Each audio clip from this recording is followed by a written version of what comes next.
Bien hallados amigos, bienvenidos a un nuevo capítulo de las crónicas del coronavirus. Soy el doctor Páez del Valle, médico del dolor. Ya es hora de desenmascarar al virus. El pico máximo de contagio lo hemos pasado ya hace unos días y el COVID-19 está en su fase más crítica. Pocos contagios, pocos ingresos y, por supuesto, pocos fallecimientos. Por lo tanto, es el momento de contraatacar. ¿Qué cómo? Lo primero, con una desescalada responsable. Amén de las medidas que imponga el gobierno, es importante no banalizar la pandemia. Desde ahora y durante unos meses tenemos una oportunidad debido a la inactividad del virus para cercarlo, asfixiarlo y erradicarlo totalmente. Lo vemos seguidamente. Hablamos de contraatacar. Y podemos hacerlo estudiando el modus operandi del virus, a quién ataca y cómo ataca. Vamos a identificar los grupos de riesgo, aquellas personas que van a tener más complicaciones y más graves. Hablamos de personas con diabetes, con hipertensión, obesos y también con enfermedad renal crónica. Pues bien, estos pacientes hay que extremar las medidas tanto de prevención como de tratamiento. Y por último, para toda la población, incluidos los grupos de riesgo, amén de las medidas de contención, un suplemento ampliamente conocido que va a fortalecer nuestras defensas para combatir al COVID-19 y a las hipotéticas oleadas que vendrán en otoño. Todo esto lo vemos en 10 segundos.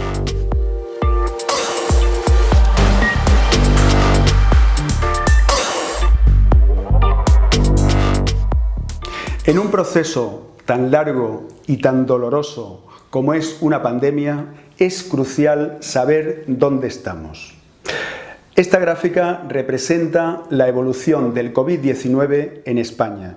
Se inicia con una fase que empieza sobre mediados de febrero. Una fase donde las curvas, tanto de contagios como de muertes, prácticamente es plana y que llega hasta mediados de marzo. A partir de ahí se produce la propagación exponencial o transmisión comunitaria, como llama la OMS. Se produce en esta fase tal cantidad de casos que obliga a los gobiernos a imponer las medidas de contención. Estas medidas evitan la expansión del virus y se produce esos vaivenes que tenemos señalado hasta llegar a la 8ª semana. En esta fase se produce la atenuación o el desvanecimiento del virus, apoyado por las circunstancias climáticas, mucha humedad, mucha temperatura y radiaciones ultravioletas que inactivan al virus. Se produce la bajada de la curva y es el momento donde estamos, donde el gobierno se plantea la desescalada de las medidas de contención que nos llevará hasta 1 de junio. Luego vendrán unos meses de inactividad del virus donde es posible incluso que se erradique totalmente, como pasó en las pandemias de 2002 y 2012.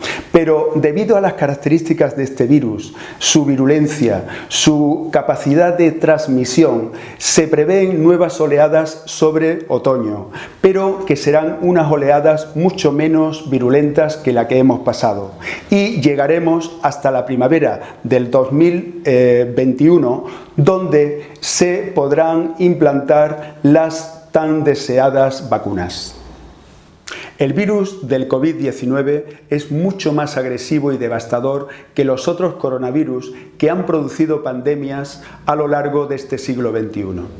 El COVID-19 clínicamente tiene 4 fases. La primera fase es una fase de síntomas leves, fiebre, tos y disnea, pero sin repercusión general. Una segunda fase, pulmonar, con neumonía pero sin complicaciones. La tercera fase es una neumonía grave y con secuelas, pero que termina resolviéndose. Y por último, el cuadro crítico, el cuadro de fallo multiorgánico con el desenlace fatal de la persona.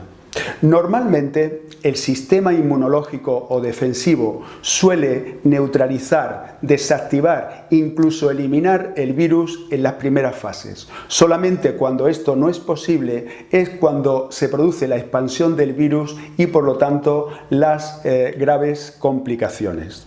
Todo esto tiene que ver con la carga viral, que es la cantidad de copias del virus que se acumulan en el organismo que está infectado una vez que el virus ha entrado dentro de la célula, la infecta y se multiplica.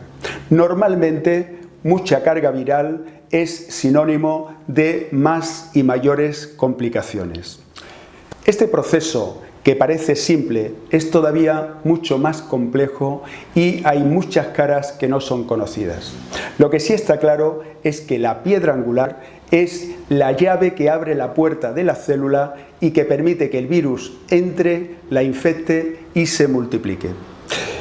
La llave esta es una proteína de superficie que se llama la ECA2, la enzima convertidora de la angiotensina 2. Está muy extendida por todo el organismo, porque normalmente su función es regular el sistema cardiovascular, permitiendo que los vasos estén bien dilatados y no se produzca trombosis a nivel de la microcirculación.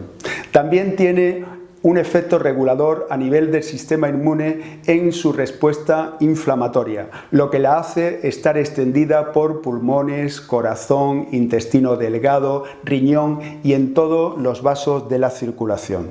Pero es que hay más. Hay un tipo de pacientes con ciertas patologías que todavía tienen sobreexpresada a esta proteína, todavía la tienen más numerosa y más frecuente. Y estamos hablando de las personas con diabetes, con hipertensión, con enfermedad crónica renal y también los obesos. Estos pacientes es fundamental el extremar las medidas de contención. Es importante evitar el contacto con otras personas en la calle. Las medidas de seguridad, hacerlas muy estrictas, sobre todo guantes, mascarillas y distancia de seguridad. Y por supuesto, cualquier proceso inflamatorio o respiratorio, por muy leve que sea, debe de ser comentado con su médico de cabecera. Un inciso. ¿Habéis pulsado ya el like y el suscribirse? Hacedlo, por favor. Espero vuestros comentarios y sugerencias. Y 1 minuto y medio para hablar de la vitamina D. La vitamina D no es una vitamina, es una prohormona porque la sintetiza el organismo y se sintetiza en la piel después de ser expuesta a los rayos solares. A partir de ahí se forma la vitamina D3, que es la activa en el organismo. Tiene múltiples efectos y está extendida por todo el cuerpo, parecido a la ECA2 que hemos hablado anteriormente. Pero en el esquema os pongo dos funciones fundamentales. La primera, a nivel de la regeneración celular, en el amplio campo de la oncología, y se ha visto sus efectos beneficiosos tanto en el cáncer de mama y de próstata. Y en el otro lado, a nivel del sistema inmune, regula la función de los linfocitos y los macrófagos, que son elementos fundamentales de la respuesta inmunitaria. ¿Y por qué hablamos de una suplementación general para toda la población? Porque se ha comprobado que más del 80% de la población está deficitario en vitamina D3 y además de forma importante. Porque hay grupos de riesgo de la población. Y vamos a hablar también de los obesos, de los diabéticos, de los hipertensos y de las personas con enfermedades inmunes cuya deficiencia de vitamina 3 es mucho más intensa. Y además, personas que ingresan en plantas o en unidades de tratamiento intensivo, si tienen deficiencia de vitamina D3, se ha comprobado que son más propensos a complicaciones graves. Por lo tanto, la deficiencia de vitamina D3 es sinónimo de tendencia a la enfermedad y su suplementación es un seguro para reforzar nuestras defensas.